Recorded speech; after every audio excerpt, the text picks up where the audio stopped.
Vamos a Mateo, capítulo 9.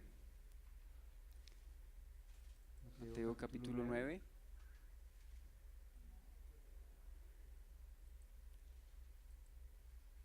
Ya.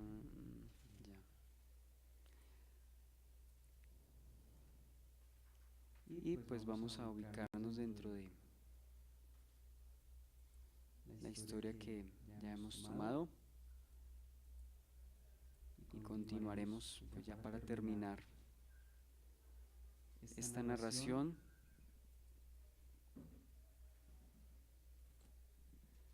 Esta historia respecto a la sanidad de Jairo y la sanidad de la mujer con flujo de sangre. Bien, entonces para recordar este contexto, recuerda que esta es una historia, dos milagros en uno, dos milagros en uno. La sanidad de la hija de Jairo, la sanidad de la mujer con flujo de sangre. Dentro de esto recordemos, lo primero que veíamos, la solicitud de Jairo a Jesús, la sanidad de la mujer con flujo de sangre y tercero la sanidad de la hija de Jairo. Bueno, lo primero ya hemos hablado bastante, la solicitud de Jairo a Jesús. Habíamos tomado desde el versículo 20 en cuanto a la sanidad de la mujer, o sea, estoy retomando desde el segundo punto. Ya habíamos hablado de la circunstancia de la mujer, habíamos hablado de la impureza ceremonial de la mujer, ¿recuerda? Porque ceremonialmente era impura a causa de su enfermedad. Habíamos hablado de la fe de la mujer, ella decía dentro de sí, ¿recuerda? Si tocara el borde de su manto, seré salva. Habíamos también pues hablado del borde del manto, ¿se acuerda? Pues no solamente hablamos de las borlas como el recordatorio de los judíos para guardar la ley, sino que también decíamos que la sanidad vino por el poder del Señor, ¿se acuerda? Dice que virtud, poder salió de Él. No podemos atribuirle a las vestiduras en sí mismas sanidad, porque entonces caeríamos en un error que ya habíamos dicho. Muchas iglesias han abrazado, pues promoviendo las sanidades a través de paños, a través de pues, prendas de ropa, en fin, sí, de lugares. Yo recuerdo hace algunos años, bueno, eso no lo veo tan terrible, pero sí raya quizá en este asunto de atribuirle poder a las cosas. Yo me acuerdo que había una emisora y una persona que salía en una emisora donde oraba por los enfermos y recibían testimonio. Entonces las personas decían, bueno, coloquen la mano sobre la parte afectada y creo que incluso le decían pongan la mano sobre la radio y la otra en la parte afectada. Y oraban. Y pues bueno, el Señor pues obra, el Señor obra, pues hace milagros. Hoy en día Dios pues, es el mismo Dios, no cambia. Sin embargo, atribuirle poder a un aparato o a un medio como es la radio y poniendo su mano, bueno, pues está expresando su fe, pero hay que aclarar, ¿no? Yo creo que todo eso hay que aclarar porque la gente entonces termina atribuyéndole poderes a las cosas, y no, ya habíamos dicho que fue la sanidad que vino por el poder del Señor. El mismo Señor dice que sintió cuando poder salió de él. Bien. La comprobación de la sanidad dice versículo en Marcos 5:29, lo tenemos ahí relacionado. Enseguida la fuente de su sangre se secó y sintió en el cuerpo que estaba sana de aquel azote. Habíamos también hablado de la reacción del Señor y él dice que en el versículo 22 de Mateo 9, pero Jesús volviéndose y mirándola dijo, ten ánimo hija, tu fe te ha salvado, y la mujer fue salva desde aquella hora. Entonces, bueno, también nos referíamos a Marcos, Marcos capítulo 5, versículo 33, donde veíamos los detalles adicionales a este hecho, a, este, a esta sanidad. Marcos 5 del 30 al 33. Luego Jesús, conociendo en sí mismo el poder que había salido de él, volviéndose a la multitud, dijo, ¿quién ha tocado mis vestidos? Sus discípulos dijeron, ves que la multitud te aprieta y dices, ¿quién me ha tocado? Pero él miraba alrededor para ver quién había hecho esto. Entonces la mujer, temiendo y temblando, sabiendo lo que en ella había sido hecho, vino y se postró delante de él y le dijo toda la verdad. Entonces ese era el complemento, ¿no? Esta mujer sale, cuenta pues la sanidad que había sido efectuada en ella. El cuidado personalizado del Señor, veíamos también que a pesar de toda esa multitud y toda esa cantidad de personas, pues uno humanamente hablando o pensando, pues no creería que el Señor tendría la atención para una persona tan ignorada, se acuerda, cultural y ceremonialmente como esta mujer. Sin embargo, el Señor se preocupa, ¿no? Y trajo la sanidad a esta mujer, es decir, que en medio de tantas personas y quizá en medio de que uno piense que el Señor está muy ocupado como para estar pendiente de mí, a través de ese milagro, a través de ese testimonio vemos que el Señor sí está pendiente y el cuidado del Señor es personalizado. Respondió a la fe de esta mujer. Recordemos que algunas de las sanidades no obedecen necesariamente a la fe de la persona que es sanada. Por ejemplo, la de la niña que es curada, que es resucitada, perdón, ni siquiera curada, más allá de curada, resucitada. ¿Qué porcentaje de fe tenía la niña? No era ella, era Jairo el que tenía esa fe. O la fe del criado del sumo sacerdote cuando, luego de que Pedro le corta la oreja, viene el Señor y otra vez le sana. Pues ¿qué fe tenía ese hombre en ese momento? No tenía ninguna, ¿no? Sin embargo, vemos que el Señor honra la fe de las personas que la tienen. En este caso, la fe de la mujer, o la fe del centurión, ¿recuerda? E incluso la fe del leproso, si quieres puedes limpiarme, sanidades que ya hemos visto, ¿no? Entonces también hablábamos de la omnisciencia del Señor, porque es que si uno lee el pasaje uno creería que el Señor no sabía quién era, y que si la mujer no sale y confiesa el Señor no iba a saber. No, recordemos que el Señor es omnisciente, Él lo sabe. ¿Por qué estaba preguntando entonces quién me ha tocado si Él sabía quién era? Bueno, pues en primer lugar, porque está interactuando con las personas, habíamos dicho. O sea, Él es humano y está interactuando en emociones, ¿cierto? Está interactuando en diálogos, ¿cierto? Con las personas, anda con ellas. Es decir, el Señor está actuando como un ser humano, no porque esté fingiendo, sino porque el Señor está en medio de los hombres, o estaba en medio de los hombres en ese momento, está interactuando con las personas en primer lugar, y en segundo lugar porque Él quería que esto se hiciese público. Él quería que eso se hiciese público, que la misma mujer, ¿cierto?, diera su testimonio y reconociera la sanidad que había sido hecha en ella delante de todas las personas que estaban ahí. Entonces, gracias a Dios que el Señor pregunta. Si Él no hubiese preguntado, ¿cierto?, pues no hubiésemos tenido ese testimonio escrito, registrado. Entonces eso fue de testimonio para los que estaban alrededor, ¿no? Bien, cuando dice tu fe te ha salvado, ¿recuerda? Tu fe te ha salvado. Bueno, cuando decíamos del testimonio de la mujer, o sea, la mujer, ¿por qué cuenta? Habíamos dicho por dos razones. En primer lugar, por su temor reverente. Y en segundo lugar, en agradecimiento. O sea, después de esa sanidad, pues lo menos era darle las gracias al Señor. Y yo creo que al acercarse y presentarse delante del Señor, pues ahí no dice que le haya dado las gracias, pero yo creo que una de las razones por las cuales ella cuenta es porque estaba agradecida, creo yo, o pues podría yo añadir a este punto. Pues imagínese, póngalo del lado contrario, una mujer desagradecida, yo no creo, porque si tenía la fe para creer que iba a ser curada, también yo creo que tendría el agradecimiento delante de Dios. Entonces por eso sale delante de ella. Y tu fe te ha salvado, recuerda, pues el verbo aquí es oso, de donde viene la palabra o la raíz de salvación. Y la palabra salvación, recuerde que habíamos hablado que era preservación, que era bienestar, que era sanidad. O sea que esa palabra es usada tanto en la sanidad física de las personas como también en la sanidad espiritual de las personas. Y se acuerda que hemos hecho la comparación con la mujer pecadora. El Señor también le dice a esta mujer, tu fe te ha salvado. Ahí en qué términos se lo estaba diciendo, hemos visto en términos espirituales, porque la mujer pecadora pues evidentemente no estaba enferma de nada. La mujer de acá sí, claramente, la que estamos viendo en Mateo 9. Entonces dése cuenta que ¿qué tipo de sanidad hubo en la mujer con flujo de sangre? Yo creo que las dos, sanidad física y sanidad espiritual, después de esa experiencia tan dramática, ¿no? Y con la otra mujer, la mujer pecadora, que menciona Lucas capítulo 7, pues yo creo que pues ahí no hubo sanidad física, estamos hablando de sanidad espiritual.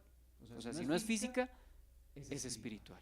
Bien, o sea, esta mujer experimentó salvación, se encontró con el Señor, sus pecados le fueron perdonados, claramente lo dice allí en Lucas capítulo 7. Bien, y pasamos a la tercera parte, que es la sanidad de la hija de Jairo. Estoy corriendo un poquito porque esto ya lo hemos visto, como tenemos costumbre de hacerlo.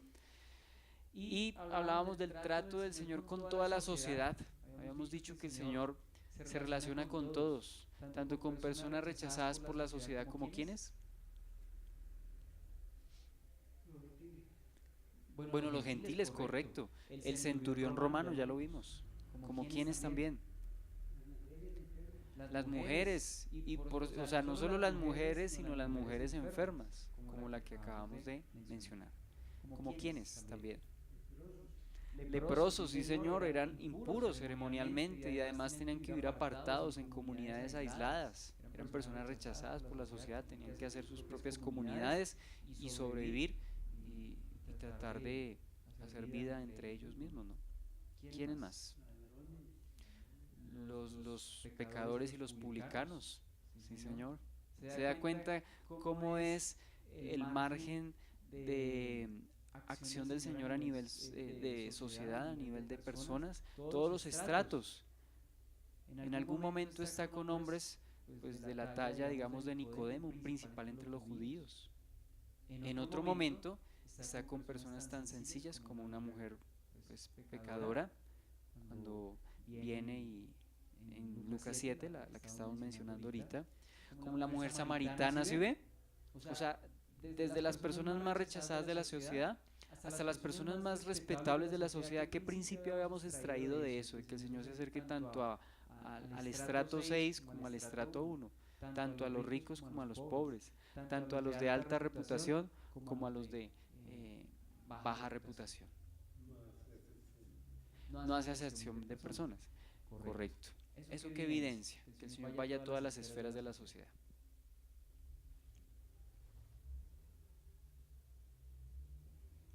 Creo yo que todos necesitamos por igual del Señor, sin importar nuestra condición socioeconómica, académica, la que sea. O sea, necesitamos del Señor por igual, tanto el más ilustrado y el más erudito, la persona más estudiosa, como la persona más sencilla, en conocimientos pues muy básicos. Todos por igual necesitamos al Señor. Yo creo que el mensaje del Señor es claro, todos por igual lo necesitamos. Por eso quería yo hacer el énfasis. Esta sanidad, esta historia involucra dos tipos de personas. Una persona religiosa y socialmente bien acomodada, un líder, un principal que era Jairo. Yo creo que era un hombre que tenía cierto prestigio, cierta moralidad, o sea, un hombre respetable, porque para ser el dirigente de la sinagoga tendría por lo menos que dar testimonio, ¿sí? Que tiene su familia, tiene su hija, se preocupa por por su hija. Entonces vemos a una persona tan respetable como Jairo, pero así, a su vez tan rechazada socialmente como la mujer con flujo de sangre. Entonces, dése cuenta, en esta sola historia vemos dos tipos de vidas diferentes, pero con algo en común. Igual tienen necesidad de Dios e igualmente vienen al Señor en una necesidad de pidiendo sanidad. Sanidad, ¿sí? ¿Qué también veíamos en común de los dos? Pues la fe de Jairo y la fe de la mujer con flujo. Y en este capítulo 9, pues resalto eso, que los dos, e incluyo también los ciegos de la historia que veremos a continuación, también tienen fe. Son personas que tienen fe, expresan fe. ¿Producto de qué? Producto de haber escuchado o en su defecto haber visto las sanidades del Señor. O sea que las personas con el conocimiento que tienen una responsabilidad y la asumen para tener fe. O sea, ¿cuál es su responsabilidad? Bueno, creer en lo que Él es el Mesías, creer en el Evangelio. O sea, Imagínense todas esas señales y esa autoridad del Señor como para que la gente no crea, no. ¿Qué tenían que hacer con ese conocimiento y con esos milagros que ellos habían presenciado o experimentado? Pues darle la gloria al Señor, reconocer a Jesús como el Mesías. Y yo creo que a este punto la mujer con flujo de sangre, yo creo que tuvo un encuentro con el Señor a nivel de salvación, no solamente a nivel de sanidad física. Entonces quería dar también esa aclaración, que ambos tienen fe, ambos tienen fe. ¿Cuál es la actitud de Jairo frente a esa demora? Pues porque ellos van y se detienen pues, para atender a la mujer. Humanamente hablando, ¿quién estaba peor? Habíamos preguntado. ¿Quién estaba peor? ¿Cuál de los dos estaba peor? Bueno, para mí que la niña, porque estaba agonizando, la mujer no estaba agonizando. Humanamente hablando, pues estaba más delicada la niña. Entonces yo creo que humanamente uno que diría, no, primero Señor camine, sane a la niña que está agonizando y ya se ocupa de la mujer que no está tan grave. O sea, que la mujer haga fila, pero no, se cuenta que el Señor se detiene por un momento y atiende a la mujer. ¿Cómo se debió haber sentido Jairo? Algún comentarista pues decía que pues de pronto Jairo debía estar algo ansioso y preocupado, porque imagínense la niña con la necesidad y como que se detiene el Señor, pues era importante que la niña fuese atendida, era una urgencia. Y pues no habla de cómo debió estar Jairo, pero yo creo que Jairo estaba un poco impaciente, un poco ansioso, ¿no? Pero también decíamos respecto a esta aparente demora, que la tardanza, entre comillas, porque digo entre comillas, porque desde el punto de vista de nosotros es tardanza, es un retraso del Señor para llegar a la casa de Jairo, pero desde el punto de vista de Dios, desde la providencia de Dios, pues más bien es un hecho para glorificarse, para Él glorificarse y darse la gloria y la honra, ¿no? Como el Dios, el Mesías que Él es. Entonces habíamos citado el comentario de Warren Wiersbe, no sé si lo tengo acá, no lo tengo acá, voy a leer, dice, las tardanzas de Cristo siempre conducen a una mayor bendición. Las tardanzas de Cristo siempre conducen a una mayor bendición. Las aparentes tardanzas, ¿sí? O sea, yo entiendo lo que quiere decir Warren Wiersbe, por eso quiero hacer la aclaración, que la aparente demora del Señor fue para su gloria. ¿Qué principios traemos para nosotros? Pues que a veces el Señor no contesta nuestras oraciones a nuestra manera y a nuestro tiempo, pero yo creo que cuando el Señor se demora con un propósito. Recuerda la situación de Lázaro. La situación de Lázaro fue muy similar. Cuando el Señor supo que Lázaro estaba enfermo, en vez de correr e ir más rápido a sanarlo, no, se queda más tiempo, o sea, como esperando a que él se muriese. Y uno diría, uy, no, pero el Señor sí es cruel. A la perspectiva de nosotros y a nuestro juicio superficial, eso creeríamos. Pero el Señor tenía un plan para glorificarse. Eso que también nos muestra que nosotros no podemos juzgar la manera como el Señor actúa, porque nosotros solamente estamos viendo una parte de la historia, el Señor lo está viendo todo, o sea, Él sabe la historia completa, yo solamente estoy viviendo en una porción de tiempo, estoy en el presente, pero no conozco el futuro. Entonces no podemos juzgar al Señor por sus decisiones o de la manera como actúa. Hay situaciones dolorosas que uno no se explica, que uno no sabe por qué le pasan, pero dése cuenta a través de esta historia que cuando el Señor no actúa a nuestra manera y en nuestro momento, es porque Él se va a glorificar de una manera aún mayor de lo que lo haría si actuase a nuestra manera y a nuestro momento. Y por eso quiero recordar y citar, tranquilos, y yo lo voy a leer, Juan capítulo 11, que precisamente todo el capítulo 11 habla la mayoría del capítulo 11 habla de la sanidad o la historia de Lázaro al ser resucitado. Y leo desde el capítulo 11, versículo 1 de Juan, dice, estaba entonces enfermo uno llamado Lázaro, de Betania, la aldea de María y de Marta su hermana. María, cuyo hermano Lázaro estaba enfermo, fue la que ungió al Señor con perfume y le enjugó los pies con sus cabellos. Enviaron pues las hermanas para decir a Jesús, Señor, he aquí el que amas está enfermo. Oyéndolo Jesús dijo, Esta enfermedad no es para muerte, sino para la gloria de Dios, para que el Hijo de Dios sea glorificado por ella. Y amaba Jesús a Marta, a su hermana y a Lázaro. Cuando oyó pues que estaba enfermo, se quedó 2 días más en el lugar donde estaba. Luego, después de esto, dijo a los discípulos: vamos a Judea otra vez. Le dijeron los discípulos: Rabí, ahora procuran los judíos apedrearte, ¿y otra vez vas allá? Respondió Jesús: no tiene el día 12 horas, el que anda de día no tropieza, porque ve la luz de este mundo. Pero el que anda de noche tropieza, porque no hay luz en él. Dicho esto, les dijo después: nuestro amigo Lázaro duerme, mas voy para despertarle. Dijeron entonces sus discípulos: Señor, si duerme, sanará. Pero Jesús decía esto de la muerte de Lázaro, y ellos pensaron que hablaba de reposar del sueño. Entonces Jesús les dijo: claramente Lázaro ha muerto, y me alegro por vosotros de no haber estado allí, para que creáis, mas vamos a él. Hasta ahí. ¿Qué podemos ver acá? Pues un comportamiento o una acción que no va conforme a nuestra lógica y que pareciese crueldad en primera instancia, pero dése cuenta que dentro del plan y la providencia del Señor, pues esta demora aparente era para glorificarse aún más. O sea que si el Señor se demora en nuestras, aparente demora, vuelvo y digo, desde el punto de vista de nosotros es demora, pero repito lo que Adrian Rogers decía: el Señor no tiene afán y tampoco llega tarde.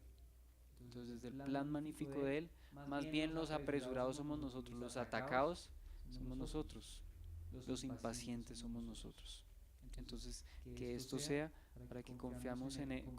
Bueno, hablo de una sanidad física, pero si eso ocurrió en un aspecto físico, pues cuánto más el Señor va a estar pendiente de nuestros asuntos espirituales y físicos. Entonces, esto es una razón y una invitación más a que confiemos en Él, ¿no? No es en nuestro tiempo, ni a nuestra manera, lo que hemos estado hablando, ¿no? Bueno, la noticia de la muerte de la niña, Marcos 5, del 35 al 36, nos amplía los detalles. Yo cuando leo los otros evangelios es para ampliar los detalles que Mateo no nos está presentando. Pero dése cuenta que lo hacemos pues para ver la armonía de los evangelios sinópticos y para que nosotros tengamos todo el cuadro completo. Por eso están los evangelios sinópticos. Marcos 5, del 35 al 36 dice: mientras él aún hablaba, o sea, todavía estaban con la mujer, o sea que seguramente se demoró un poco de tiempo allí, vinieron de la casa del principal de la sinagoga diciendo: tu hija ha muerto, ¿para qué molestas más al maestro? Pero Jesús, luego que oyó lo que se decía, dijo al principal de la sinagoga: no temas, cree solamente. Y Lucas 8:50 añade lo siguiente: cree solamente y será salva. ¿A qué salvación se está refiriendo ahí? No creo. En primer lugar, física, porque la niña está muerta, el mismo contexto no lo está dando a entender. Puede involucrar salvación espiritual, pero en primer lugar creo que el contexto es salvación física. ¿Sí ven? La misma palabra que se utiliza para salvación espiritual, el contexto nos indica que es salvación física, porque estaba muerta. O sea, el contexto creo que es claro. Sin embargo, yo creo que la experiencia de esta niña marcó tanto a Jairo como a la niña espiritualmente. Eso sí puede ser. Pero en primer lugar, Jesús se está refiriendo, creo, a su sanidad física, conducente, por supuesto, si es posible, a esa sanidad espiritual. Entonces, dese cuenta. Ahora, no siempre las sanidades físicas seguramente conducían a una sanidad espiritual. Repito el caso de este hombre que el Señor le sanó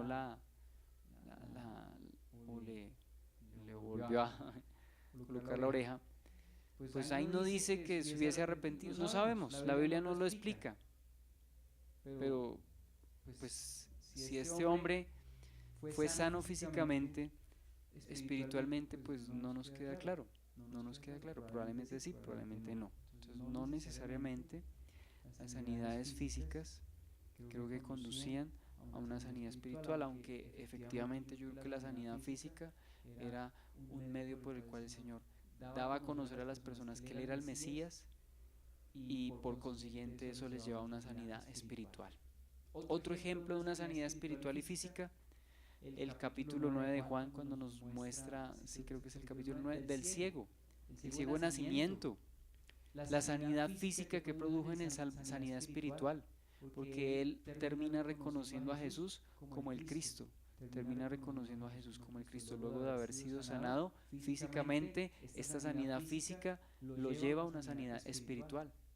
El Señor obró primeramente físicamente en esta persona para que al ver la gloria de Dios en su vida a nivel físico, luego reconociese al Señor como el Mesías. Entonces yo sí creo que las sanidades físicas pueden ser un puente, pueden ser un medio por el cual el Señor lleva a las personas a sanidad espiritual. Puede ser, puede ser. O sea, la sanidad física es una manera también de evangelizar, y ya lo vamos a ver más adelante, que es así, ¿no? Entonces, bueno, ¿qué podemos pensar de las personas que le dijeron, ¿para qué molestas más al maestro? ¿Qué podemos decir de estas personas? Que no tenían fe, o que su fe, no, yo sí creo que tenían fe. Yo sí creo que tenían fe, porque ¿cómo le dicen? Le dicen maestro, o sea, le atribuyen a Jesús poder para enseñar e incluso poder para sanar, pero yo no creo que le atribuyan poder para resucitar. Es decir, hemos visto a Jesús de Nazaret predicando, hemos visto a Jesús de Nazaret expulsando demonios, hemos visto a Jesús de Nazaret sanando, pero no lo hemos visto, o sea, ni lo consideraron. Entonces, conclusión, probablemente tenían fe, pero no la fe como para pensar que el Señor podía resucitar a ellos. ¿Cómo sabemos que tenían algo de fe? Porque con respeto, porque ¿para qué molestas más al maestro? O sea, que sí tenían un concepto de Jesús como maestro, por lo menos como maestro, ¿sí? Y bueno, en segundo lugar vemos la tranquilidad del Señor, porque ¿qué le decía a Jairo? Cree solamente, no temas, cree solamente. Entonces vemos al Señor con esa tranquilidad, teniendo el control de todo, ¿no? Y yo creo que los que andan con el Señor, yo creo que pueden ser, el Señor les puede transmitir esa tranquilidad, que si andamos con el Señor, yo creo que nuestras preocupaciones y nuestras cargas también pueden aminorarse, ¿no? Pueden hacerse livianas, porque Él tiene control. Entonces eso le da a uno la tranquilidad. O sea, por ejemplo, una experiencia como la enfermedad. Pues una enfermedad yo creo que golpea igual de duro físicamente a una persona no creyente como creyente. Sin embargo, ¿qué es lo que cambia? La perspectiva o el descansar en que alguien tiene el control.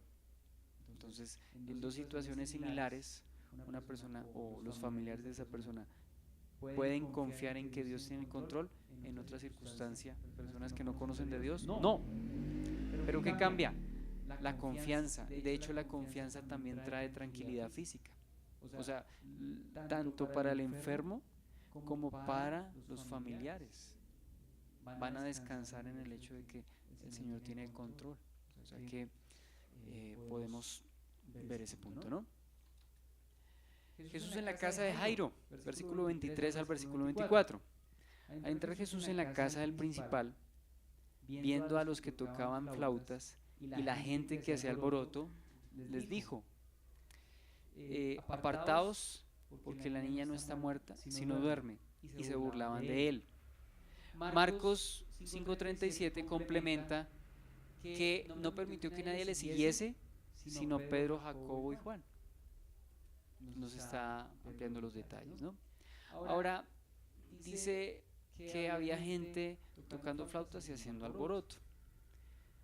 ¿Por qué no permitió que nadie le siguiese? ¿Por qué? ¿Por qué pudiese haber sido eso? Un comentarista tocaba este punto, o sea, se preguntaba quizá por qué eso sucedía. Y pues yo no tengo, o no se me ocurrió pensar en ello, pero cito lo que este comentarista apunta, que pues el Señor no quería que esto fuese algo público. Recordemos que el Señor no busca la popularidad, como hoy en día muchas personas en el nombre de Jesús procuran hacerlo. No, Eh, Vemos acá que el Señor más bien procuraba con esta sanidad, o sea, al entrar Él solamente con un círculo muy pequeño de personas, pues para que la sanidad no se rega, o sea, para que la noticia no se esparciese. Y no es la primera vez que lo vemos acá. Recuerde que también le dijo al leproso que no contara nada. Y el leproso pues no se pudo quedar callado, terminó contándolo a todos. Entonces dése cuenta, y habíamos hablado de las características del Señor, como eh, no procurando que, dice, no alzará su voz, no hará oír su voz en las calles, es decir, el Señor eh, va a ser muy humilde, ¿no? O es humilde, y estando ahí en la tierra manifestó esa sencillez, no buscando la popularidad. De eso ya habíamos hablado, ¿no? ¿Qué evidencia también el llanto y la burla de las personas según lo que estamos viendo en el versículo? ¿Qué evidencia? El llanto y la burla. Las dos cosas. Al fin, que el llanto y la burla, no.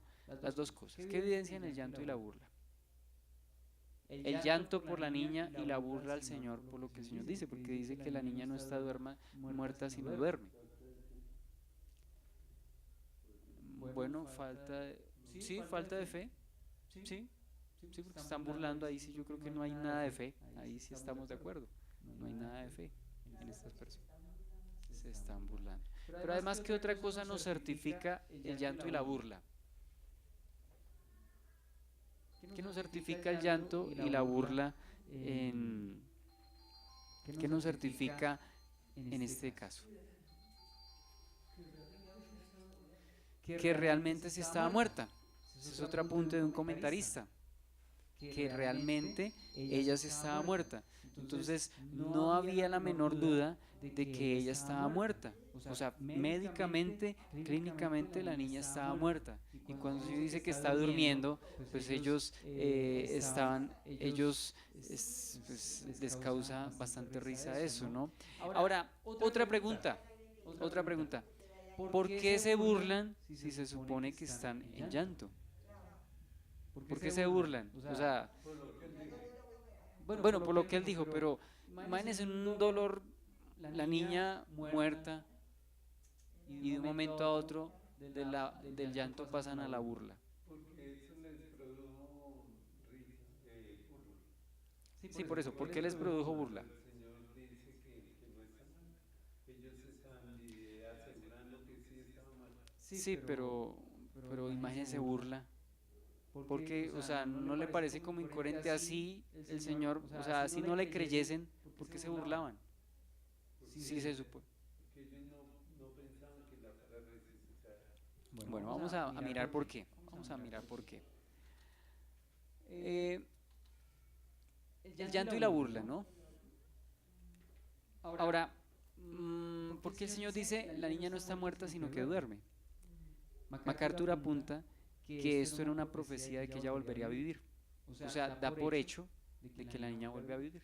Todo lo que ella está, pues sí, físicamente muerta, pero desde la perspectiva del Señor, la niña va a resucitar, por eso dice que está durmiendo. ¿Sí? Y recordemos que la perspectiva del Señor no es solamente un pensamiento, es la verdad, o sea, es el punto de vista correcto. ¿Sí? Ahora hablamos de las plañideras profesionales. ¿Qué es eso? ¿Qué son plañideras? Esas personas.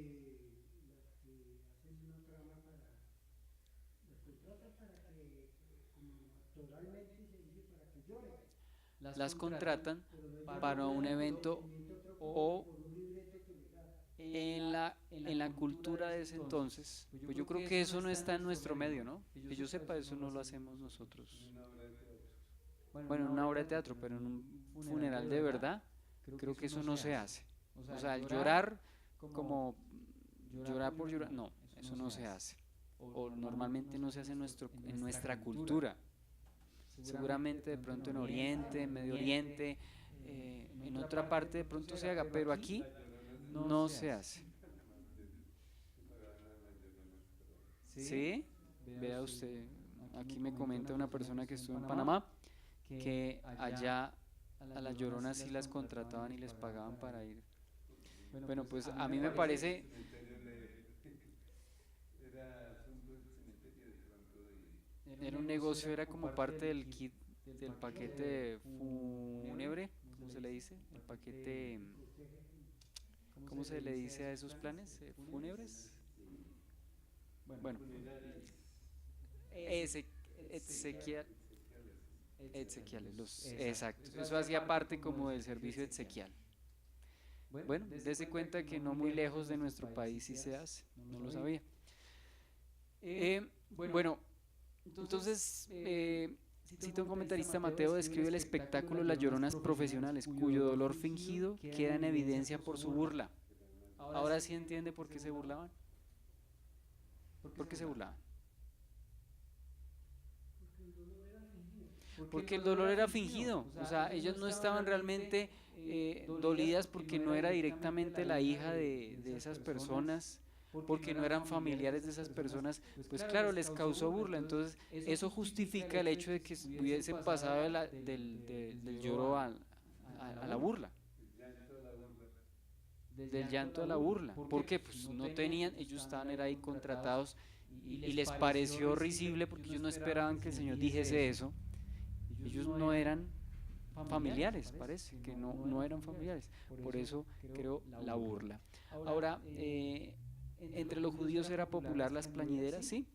Por ejemplo, voy a citar un solo pasaje, creo que hay otro en Amós, pero solamente voy a citar el de Jeremías.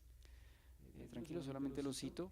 Jeremías capítulo 9, versículo 17, el versículo 18, dice aquí: así dice el Señor Todopoderoso, atención, llamen a las plañideras, que vengan las más expertas, que se den prisa, que hagan lamentación por nosotros, nuestros ojos se inundarán de lágrimas. O sea que si habían plañideras profesionales, era porque se les pagaba por ello, ¿no? Bueno, ¿qué más dice ahí? Estaban los que lloraban, viendo a los que, bueno, también dice ahí, viendo a los que tocaban flautas. Bueno, eso sí se ve en nuestro medio. Y lo mismo los camanduleros o las camanduleras. Bueno, pero aquí no estamos haciendo referencia a personas, o sea, aquí estamos hablando desde los que lloraban y de los de la música, ¿sí? Bueno, no sabía tampoco lo de los camanduleros. Sí, sí, sí, sí, sí, sí, sí. Es un agregado cultural, lo que nosotros normalmente, sí, sí, es cierto. Los camanduleros, o sea, en torno a un muerto, a un féretro, pues ya que se pueda, o sea, comenzando porque eso en vida tampoco hace efecto, la camándula, pues mucho menos en muerte. Sí, es más bien una superstición, una tradición no bíblica, no bíblica. Sí, sí señor, sí señor. Entonces, en este caso están los que cantan, o sea, eso sí se ve en nuestro medio, eso sí se ve en nuestro medio. Yo conocí alguna vez un señor que sabe algo de música y él lo contrataban en los funerales, o lo contratan, no sé si todavía lo hará, un señor ahí en Cogua, que conocí, que él iba y le gustaba compartir y reflexionar, hacer reflexionar a las personas respecto a esa situación, a la situación de la muerte, al consuelo a la familia, tocaba unas canciones, en fin. Pero ¿qué hacía este señor en últimas? Prestaba un servicio a cambio de que le pagaran. Entonces dése cuenta que, pues bueno, es su trabajo, pero creo que pues, ahí no hay algo genuino. Yo me acuerdo.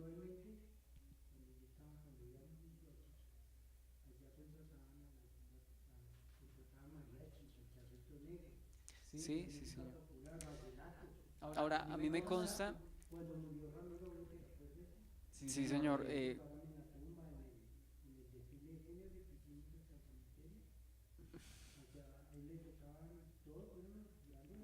sí, señor. De hecho, yo de eso sí sé, que contrataban hasta mariachis, porque hace algunos años la persona con la que vamos a la cárcel a evangelizar, pues él tiene su mariachi y en alguna ocasión le dijeron que que si iba a ir a un funeral de una persona que, bueno, de una persona cuya familia va a una iglesia cristiana, entre comillas, pero pidieron que fuesen los mariachis. Yo me acuerdo que yo fui con otro misionero ¿Y por qué fuimos? Porque precisamente este hermano nos dijo que porque no íbamos, ¿cierto? Nosotros pues yo no iba en son de cobrar, nosotros íbamos era en son de evangelizar y de consolar pues, a las personas. Lo hicimos, nos pagaron, o sea, él no quería llevar mariachis, ¿por qué? Porque pues, la ocasión no se daba, el mensaje del mariachi no era bíblico, sí, sencillamente una canción ahí como de, o sea, ¿qué quería la familia? Quería algo más cultural, algo más como de consuelo, o sea, de tradición, lo que se hace normalmente, pero no realmente un mensaje de reflexión. Nosotros fuimos a darlo, pues de pronto no lo dimos de la mejor manera, pero fuimos con un piano y una guitarra y dimos un mensaje bíblico. Y que también presentí en ese entonces que a la gente no le gustó, a algunos no les gustó, hubo gente que le gustó, pero a otros no les gustó y le preguntaban, bueno, ¿y dónde están los mariachis? ¿Sí? No quedaron contentos.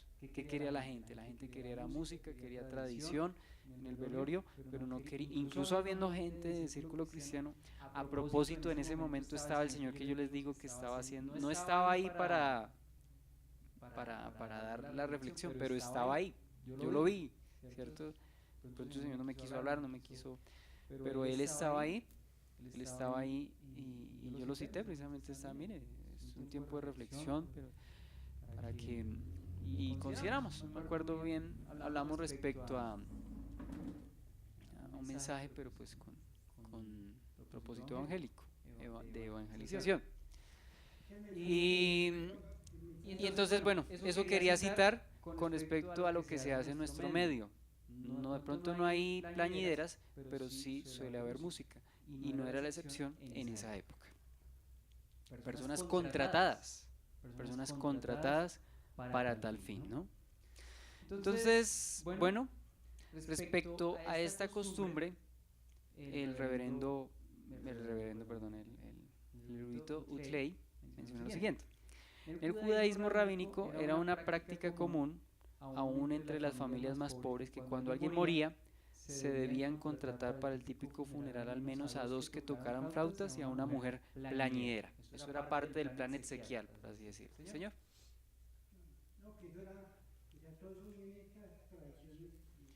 Sí, es una. Mire, no solamente aquí en Colombia, en los pueblos, en México y en muchos países, es como un mensaje, una manera de despedir al pueblo. ¿De dónde viene esa tradición que se viene aquí, nuestros orígenes tan? Eso viene de los egipcios, o sea, Bienes de los egipcios. cuando a ellos los embalsamaban y los enterraban con tesoros, los indígenas Sí. también, con tesoros, con comida, con todo eso, porque se iban para allá. Entonces ellos lo hacen, el mensaje en sí es de que le van a hacer una despedida. Sí, bueno, se me hace cuenta que eso viene de tiempo atrás de los egipcios. Que los egipcios consideraban, ¿cierto?, que las personas debían ser enterradas junto con sus posesiones y sus cuerpos bien, pues los embalsamaban, los preparaban muy bien, porque ellos creían que se llevaban todo eso. O sea, por eso sí, viaje. Sí, puede ser que eso tenga origen en Egipto. No es de extrañar, el paganismo como que trata de conservar a lo largo de los siglos todo ese tipo de tradiciones. Bien, versículo 25 al 26 dice: pero cuando la gente había sido echada afuera, entró y tomó de la mano a la niña, ella se levantó y se difundió la fama de esto por toda aquella tierra. Bueno, Mateo a veces es muy puntual y de pronto no da todos los detalles. Por eso voy a citar el detalle adicional de Marcos 5 del 41 al 43. Dice: y tomando la mano de la niña le dijo, Talita Kumi, que traducido es, niña, a ti te digo, levántate. Y luego la niña se levantó y andaba, pues tenía 12 años. Y se espantaron grandemente, pero él les mandó mucho que nadie lo supiese y dijo que se le diese de comer. Bueno, aquí me faltó subrayar lo siguiente. Aquí hay, ¿por qué lo tengo ahí subrayado? Porque quiero resaltar los detalles, los aspectos que vamos a considerar.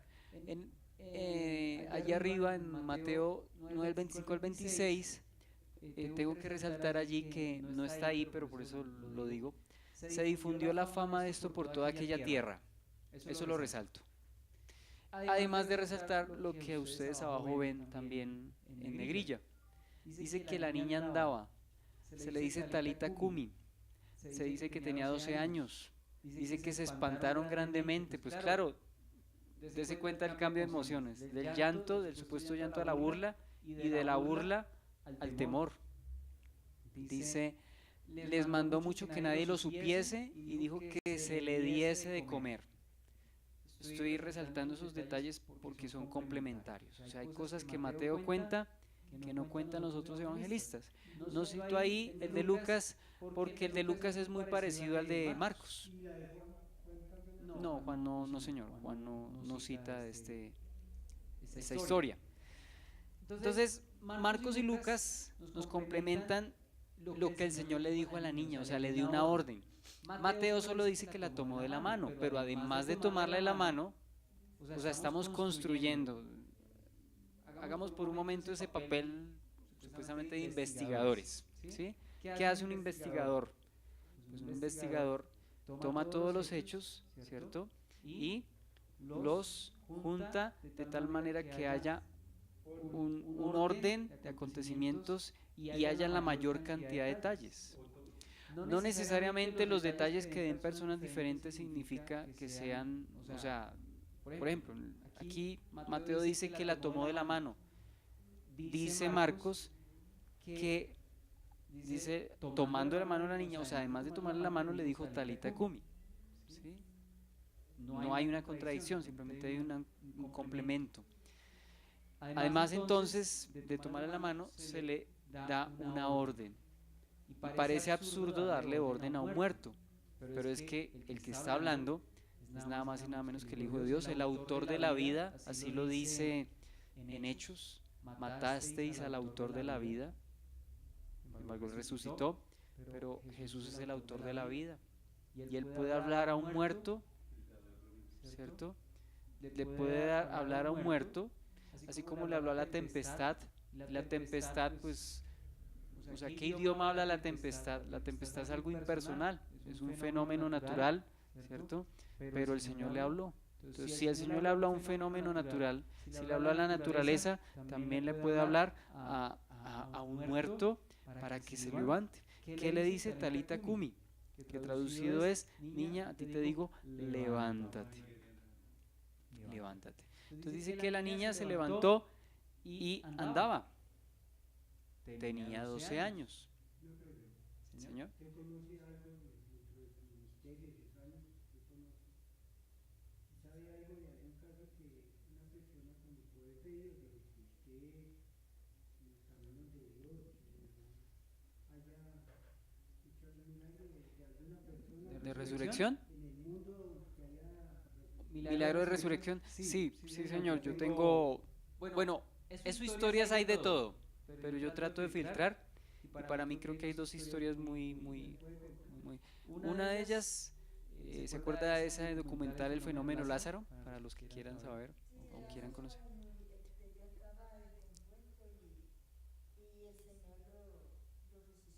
Lázaro está descompuesto y el Señor lo resucitó, pero me refiero a este testimonio actual, se llama eso fenómeno Lázaro, personas que han muerto y vuelven a la vida.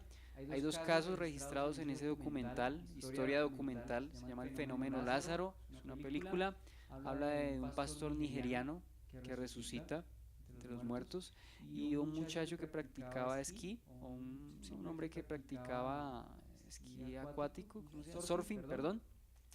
Surfing, y este hombre también tuvo una experiencia cercana a la muerte y ambos tuvieron una experiencia pues espiritual con el Señor, una experiencia muy coherente y hay pruebas de ello, o sea, hay evidencia de que uno de ellos estaba en la morgue y llevan y lo llevan para que oren por él y resucita, ¿sí? No hay que creer, o sea, no todo es cierto, no todo lo que le digan a uno que resucitó es cierto.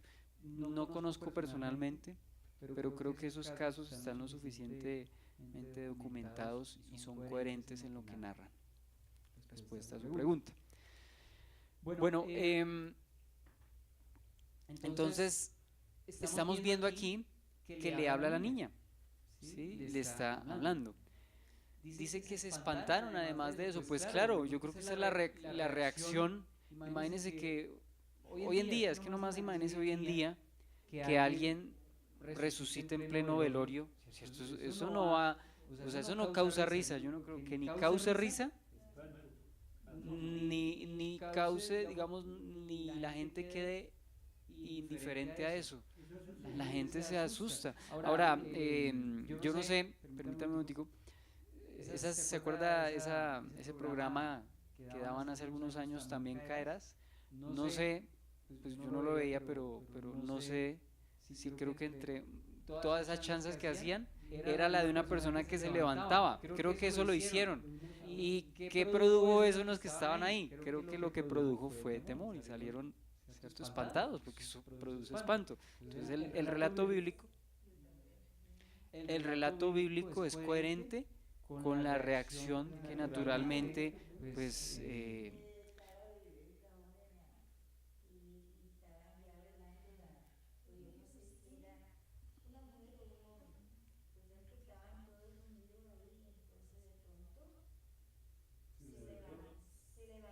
¿usted estaba ahí?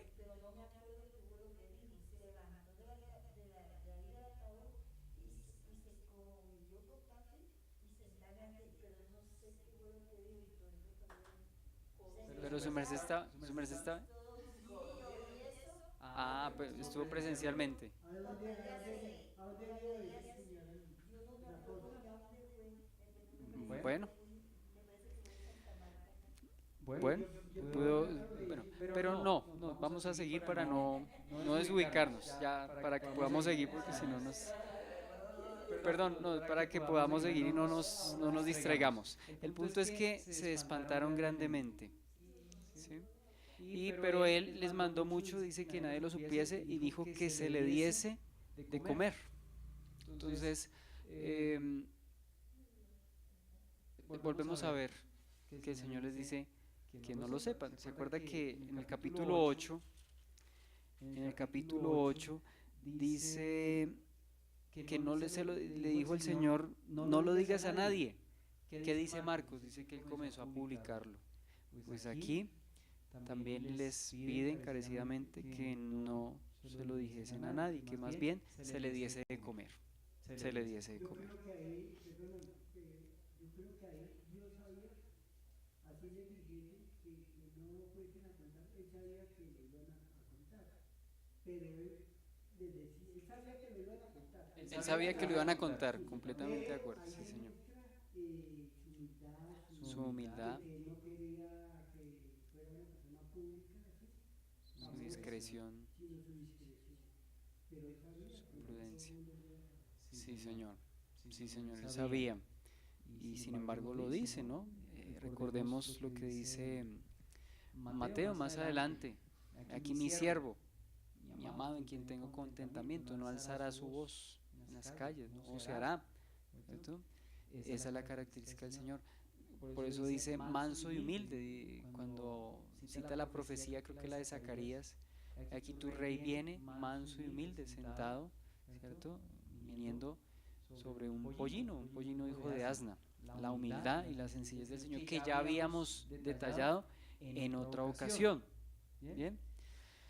¿Y qué podemos ver de los dos versículos? Repito, aquí podemos ver, arriba en Mateo dice que se difundió la fama de esto por toda aquella tierra, y abajo dice que nadie lo supiese, pidió que nadie lo supiese. Armando esos dos pasajes, ¿qué podemos concluir? Pues que ellos no se quedaron callados. Eso es como si les hubieran dicho, vaya rápido y cuente. Eso fue lo que pasó porque se supo de eso. O sea que lo que su merced dice, igual lo vinieron, lo conoció toda la región. Bien. La autoridad del Señor sobre la muerte. La autoridad del Señor sobre la muerte. Vamos a hablar de esto. Dice que no solamente vemos esa autoridad del Señor, sino específicamente dándole una palabra al cuerpo inerte de la niña, porque solamente Él puede dar vida. Y quiero que vayamos a Juan capítulo 5 del 21, versículo 21. Juan capítulo 5, versículo 21. Sí, Juan 11, 25, yo soy la resurrección y la vida. Sí, Señor. Pero quiero que leamos específicamente Juan capítulo 5, versículo 21. Dice 5:21. Porque, perdón, porque como el Padre levanta a los muertos y les da vida, así también el Hijo a los que quiere da vida. Porque el Padre a nadie juzga, sino que todo el juicio dio al Hijo, para que todos honren al Hijo como honran al Padre. El que no honra al Hijo no honra al Padre que le envió. Dice, bueno, vamos a leer también 24, de cierto os digo, el que oye mi palabra y cree el que me envió tiene vida eterna y no vendrá a condenación, mas ha pasado de muerte a vida. De cierto os digo, perdón, viene la hora y ahora es cuando los muertos oirán la voz del Hijo de Dios y los que la oyeren vivirán. Porque como el Padre tiene vida en sí mismo, así también ha dado al Hijo el tener vida en sí mismo.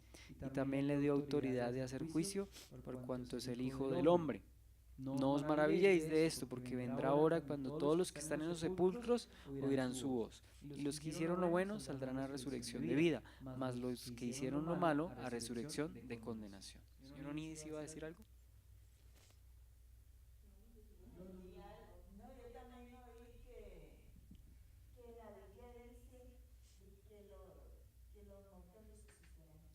Sí, señora, es una realidad. Y es lo que estamos leyendo, lo acabamos de leer.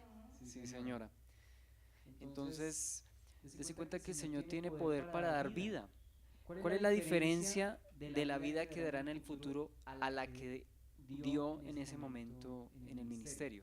Que está presente, pues, la gente como no lo ve, no le cree, aún viéndolo en un tiempo no le cree. No, digo yo de las características de la resurrección que efectuó con la niña y con Lázaro, con las que va a efectuar en el futuro. Sí, Señor, es para siempre en cuanto a los justos. En cuanto a los impíos, va a haber resurrección de condenación. Igual va a haber conciencia en ambos casos. Conciencia de salvación para los que tienen vida eterna, conciencia de condenación para los que tienen condenación eterna. La resurrección de la niña resucitó físicamente, pero después volvió a morir.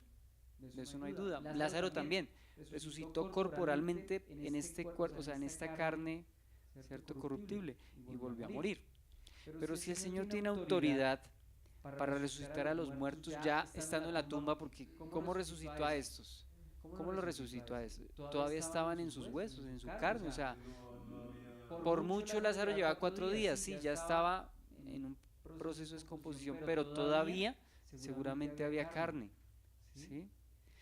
Sin embargo, la resurrección que efectuará en el futuro, ella después de que estas personas han muerto después de ¿cuántos años? Muchos años, ¿sí? Entonces, con todo esto quiero decir que el Señor tiene autoridad sobre la muerte. ¿Se acuerda que hemos enfatizado a través del libro de Mateo en ocasiones la autoridad del Señor sobre varios aspectos? Autoridad para enseñar, autoridad sobre enfermedades, autoridad sobre los demonios, autoridad sobre las más fuertes potestades, autoridad sobre los fenómenos naturales, autoridad sobre los enemigos. Bueno, eso todavía no lo hemos visto, más adelante.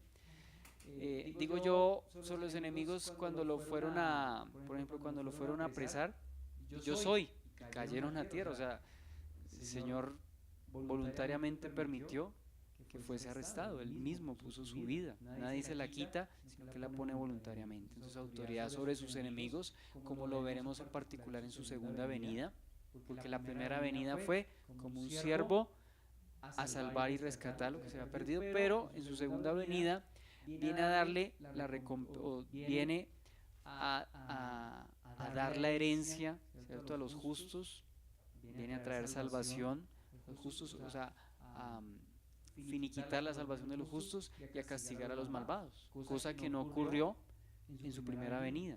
Es decir, no vino a juzgar el imperio romano, no vino a quitar a Herodes o a Poncio Pilatos de su lugar, ni a los fariseos, ¿no? El Señor no vino a eso en su primera venida. Pero vemos aquí la autoridad del Señor sobre la muerte, ¿no? Y por eso estaba leyendo Juan capítulo 5, del 21 al 29. Entonces esto no solamente se limita al cuerpo físico, sino que también se extiende a la resurrección del futuro. Primera y segunda resurrección. ¿Cuál es la primera? La primera es la que conocemos como el rapto de la iglesia. En esa primera resurrección, la Biblia dice, bienaventurados los que tienen parte en esa primera resurrección, el rapto. Pero luego viene otra 1000 años después, que es la segunda resurrección, que es resurrección prácticamente de condenación. Resurrección de condenación. Bien. Ahora, la resurrección de condenación, la segunda resurrección, ¿es para todo resurrección de condenación? No probablemente. ¿Por qué? Porque después del milenio, pues la gente va a vivir mucho, pero creo que durante el milenio o sea, si llegan a haber personas, ¿cierto?, físicamente en este cuerpo, puede que la vida se extienda porque las condiciones serán muy propicias para aquel entonces, la época del milenio. Entonces seguramente en la segunda resurrección también resucitan los justos que quizá hayan muerto durante el periodo del milenio, ¿sí? Ahí nos estaríamos metiendo en una cuestión teológica muy delicada, porque alguien dirá, bueno, pero si las personas resucitaron con cuerpos glorificados, entonces ¿cómo es posible que dentro de la segunda resurrección haya quienes sean llamados a salvación? Entonces, para que resumamos esto, la segunda resurrección prácticamente, en términos generales, es resurrección de condenación. ¿Bien? Entonces, luego dice, la tomó de la mano. ¿Esto qué expresa? Pues eso también expresa, así como vimos con la mujer con flujo, expresa también que el Señor, ¿qué pasó? O sea, ¿qué pasó cuál era la implicación de que el Señor tocase a una mujer con flujo de sangre? ¿Qué implicaba eso? Quedaba impuro, ¿cierto? Supuestamente, ceremonialmente, pero no quedó así. Todo lo contrario, ¿sí ve qué pasó? Todo lo contrario a quedar impuro, purificó a la mujer, la sanó. Y aquí ocurre lo mismo, la toma de la mano. Contrario a contaminarse, la niña recibe vida. Contrario a contaminarse, la niña recibe vida. Por eso me llamó mucho la atención este comentario de la Biblia Plenitud. Dice lo siguiente, dice, esto expresa, o sea, cuando dice que la toma de la mano, expresa una acción que llamó la atención de todos los que estaban presentes, pues el hecho de tocar a un cadáver lo dejaría contaminado con un alto grado de inmundicia ceremonial. Jesús, en cambio, no experimentó ninguna contaminación, por el contrario, dice, él mismo impartió sanidad y limpieza. Para terminar, perdón, vamos a seguir. Sí, señor. Es una pregunta. Mateo 18 es sanidad espiritual o resurrección espiritual o física. Mateo 10. Perdón, no, por lo que estamos ya terminando, acuérdeme esa preguntita y en 8 días, si Dios lo permite, estamos aquí, volvemos y la consideramos. Por lo que quiero que terminemos ya esta porción y cerremos. Vemos aquí el cuidado del Señor, o sea, no solamente vemos el cuidado del Señor con Jairo y la niña al resucitarla, sino al pedir que se le dé de comer, o sea que el Señor es sensible a las necesidades de las personas. O sí, claro, va mucho más allá, no solamente la vida espiritual, sino también dele de comer, o sea que vemos aquí la compasión del Señor, siendo hombre, pero también siendo Dios, preocupándose por el bienestar físico de las personas. O sea que si es importante la vida física, también es la preocupación por el bienestar físico. Y esto me hace pensar en una cosa, ahorita que estamos en el asunto de Venezuela y toda esta ayuda humanitaria, bueno, sabemos que pues, dentro de todo eso a veces se mueven cosas solamente, bueno, sí hay intereses, pero también de todas maneras sí hay una preocupación humanitaria, o sea, no podemos negarlo. Sin embargo, esto me hace acordar o me hace preguntar lo siguiente, bueno, si el Señor estuvo pendiente de la niña, una necesidad de comida, pues yo creo que cuánto más ha de estar pendiente por la necesidad de todo un pueblo. O sea, precisamente refiriéndonos a Venezuela, en ese momento de la historia donde estamos hoy a la fecha 21, ¿es 21?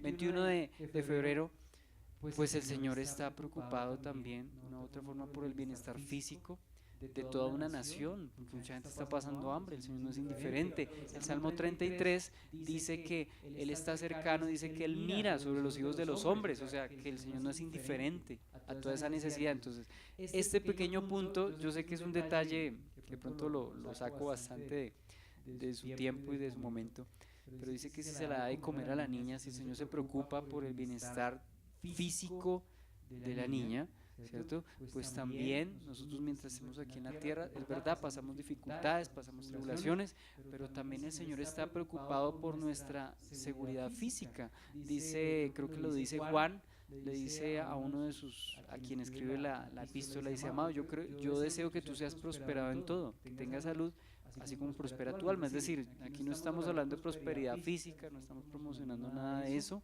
Todo lo contrario, casi siempre hablamos de muerte a la carne, de persecución los domingos, lo que hemos hablado, que es preferible entregar la vida por un momento, es decir, como mártires, y no toda una eternidad, ¿cierto?, en condenación. Eso lo hablábamos el domingo, pero aquí yo quiero que enfaticemos la preocupación física del Señor por las necesidades de las personas aún físicamente. El Salmo 103 lo dice. Dice: Él es quien perdona tus iniquidades, espiritual, pero también el que sana tus dolencias, el que te corona de favores y de misericordias, el que sacia bien tu boca. ¿Sí? O sea que el Señor también estamos viendo la preocupación espiritual y la preocupación física. ¿Sí? O sea, la sensibilidad del Señor a nuestras necesidades. Y para confirmar lo que estoy diciendo, el famoso Padre Nuestro, o la oración que titulamos Padre Nuestro, la oración modelo del Señor, dice: danos hoy el pan de cada día. Eso confirma que dentro de nuestras oraciones es legítimo que le pidamos por nuestras necesidades físicas, y por consiguiente, si el Señor nos enseña a pedir por necesidades físicas, ¿qué significa? Que hemos de esperar que el Señor las supla, claro que sí, a su momento y a su manera, a su momento y a su manera. Por último, la humildad del Señor. Dice: pero Él les mandó mucho que nadie lo supiese y que se le diese de comer. Bueno, Mateo 12:19 ya dijimos que el Señor pues decía que no iba a vocear en las calles, no iba a dar gritos diciendo: aquí estoy presente con estas sanidades, como a veces hacen los políticos, o como a veces hacen los predicadores, supuestamente los sanadores o los evangelistas, que promocionan lo que ellos hacen para que la gente vaya a sus iglesias o a sus cruzadas. Y pues sí, efectivamente es importante que la gente escuche el evangelio, pero no que se promocionen a ellos mismos, ¿no? Entonces el Señor no hacía hablar de sus milagros. Además, esta era la forma como Él acreditaba su persona y su ministerio. Eso lo veremos en 8 días, si lo permite. Mateo 11, del 2 al 5, Juan tenía dudas respecto a que si el Señor era el Cristo. ¿Y cómo le contesta a Jesús? Vaya, díganle a Juan: mire, los ciegos ven, ¿cierto? Los muertos resucitan, si le dice así, y a los pobres les es anunciado en el evangelio. Es decir, ¿qué prueba le está dando a Juan de que Él es el Mesías? Lo que Él hace nadie lo puede hacer, y que esos milagros acreditan al Mesías. De eso hablaremos en 8 días, si lo permite. Entonces, además de demostrar su amor y su compasión, o sea, el Señor lo hacía porque estaba preocupado, o sea, para predicar el evangelio, y asimismo para mostrar que Él está preocupado físicamente por las personas. O no digo preocupado, está interesado en el bienestar físico de las personas. Y para darle la misión a nosotros. Para dar la misión, sí, Señor. Y además de eso, como compasión, o sea, el Señor es compasivo. Dese cuenta la interacción del Señor con la niña: denle de comer. Eso nos muestra la sensibilidad del Señor. Y con esto termino. Dice Hebreos, creo que 4:15, porque no tenemos un sumo sacerdote que no pueda compadecerse de nuestras debilidades. O sea, sí, refiriéndose a nuestras luchas espirituales, sino uno que fue tentado en todo, pero sin pecar. Entonces podemos ver ese aspecto del Señor. Bueno, vamos a orar. Gracias te damos, Señor, por tu palabra. Gracias, Señor, por todos estos principios, y aún hay muchos más, Señor, pero Señor, yo creo que el hecho de leer este pasaje ya nos deja pensando, Señor. Nos permite reflexionar y reconocer que tú eres poderoso, Señor. Que tú eres el autor de la vida y que tú das vida, Señor. Y si das vida física, sin duda puedes traer en medio de nosotros vida espiritual, Señor. Podemos ver tu compasión, podemos ver tu autoridad, Señor. Podemos ver, Señor, que tú estás preocupado, o más bien tú buscas nuestro bienestar, primeramente el espiritual, Señor. Gracias por las bendiciones físicas, gracias porque aún tú nos enseñaste a clamar por el pan de cada día, Señor. Pero que eso no sea, Señor, nuestro objetivo final, sino que nuestro deseo, nuestro anhelo sea que tú suplas, Señor, nuestra ansia de comunión contigo, que podamos crecer, Señor, en la gracia y en el conocimiento tuyo, Señor. Gracias porque podemos ver, Señor, que tú, Señor, no eres indiferente a nosotros, Señor, sino que estás cercano, Señor, y que tú no contestas a nuestra manera ni a nuestro tiempo, sino cuando, Señor, tú lo consideras correcto, Señor, para la gloria tuya y para beneficio de nosotros, para poderte glorificar de una manera que no lo haríamos si tú actuaras, Señor, a nuestra manera y en nuestro momento, Señor. Gracias por esta noche, te bendecimos en Cristo Jesús. Amén. Bueno, bendiciones.